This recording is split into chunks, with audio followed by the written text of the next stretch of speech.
Thank you for watching, liking, commenting, sharing, and subscribing right now. Oh wait, I'm sorry, I was supposed to entertain you. Hey everybody, I'm Chris Pirillo, and this is your Geek Out for Tuesday, August 7th, 2012. Our Geek Out is happily brought to you by GoToAssist from Citrix. You can take control of your IT world from one simple cloud-based platform. GoToAssist's proactive alerting allows you to fix small issues before they become big problems. And for a free 30-day trial, all you have to do is head over to GoToAssist.com, click the Try It Free button, and use the promo code PIRILLO. And if you can't remember how to spell my last name, which is the promo code, just sing it. PIRILLO. Yikes! Federal Appeals Court has decided that warrantless wiretapping is okay. This is okay? Warrantless wiretapping? Is this 1984? No, it's 2012. And I'm confident of that because that's the date that my computer says it is and the date that I also announced at the beginning of this video.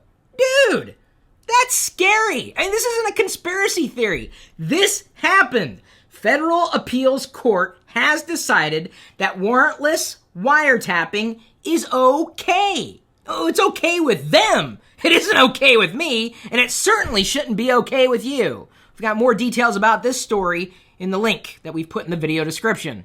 Will a CVT, continuously variable transmission, be in your future?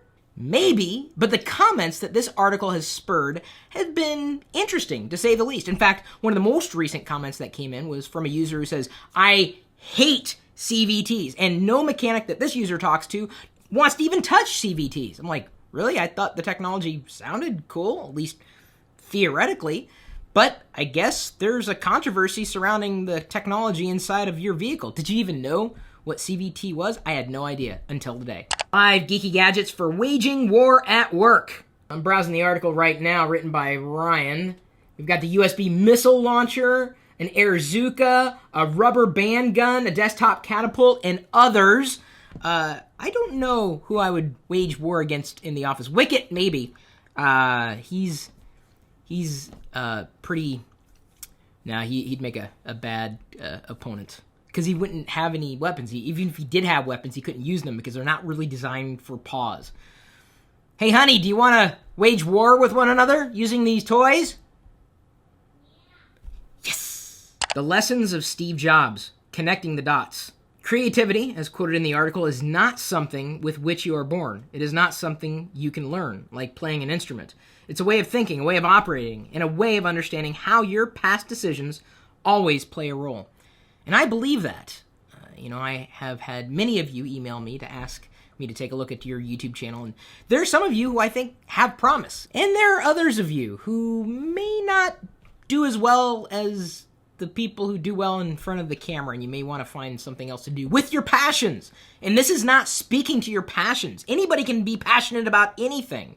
But being creative in terms of how you emote your thoughts, your feelings, I just really believe that creativity can't be taught. I wasn't taught how to do this. I didn't go to school to learn how to do this. This is just me. And some of you guys think I'm entertaining. At least those of you who've liked this video. Now, I'm not saying those who have not liked this video don't think I'm entertaining. They just don't like things in life in general, it seems. I'm sorry, I'm looking at this corner as if I could see how many people and who has liked this video. But I still do my best to take what it is that I know and what it is that I love and parlay it into an experience that nobody else could share in the same way that I would want to share it. That's being creative. Some would say that Steve was most skilled at business. I'm inclined to believe that Steve was most skilled at being creative, putting 2 and 2 together. Amazon enters the content creation world with Living Classics game. We made this announcement yesterday, I believe, and it was posted on Imnotagnome.com. Hopefully you're following along there, even though you may be watching this video. Know that we're publishing content constantly in all of our social media channels and websites and whatnot. I think this is a big deal, if only because, yes, okay, more games are now on the market, but Amazon's getting into producing content. And games are content. People may start buying Amazon's devices to get to Amazon's games. The more games Amazon produces, the more viable their platform is going to be. And granted, they're not controlling their platform at this point in time, at least not beyond the modifications they've made to the Android platform that Google has created. They've got their own hardware, their own set of specs. The more content that Amazon can create, the more likely it is, not just content, but content that people want, the more likely people will be to come to Amazon as a destination for all things Amazon wants to be, and that is helping you complete your life. Curiosity landing on Mars, inspiration for all Earthlings. One of the biggest news items to come out of this landing was not the actual landing itself, but one of the people who was responsible for the landing, Boback F, also known as Tweets Out Loud, for his hairstyle. And who says that you have to be clean-cut and clean-shaven wearing a suit and tie to do cool things? I certainly don't. He's working for NASA! Look at that hair! That's awesome, and apparently he's done this for other launches and big missions that NASA has done. So you can follow him on Twitter. He's not just a hairstyle, he's a human being. Tweets Out Loud on Twitter. Check him out. Curiosity wouldn't be on Mars without humanity and smart humans, some with mohawks.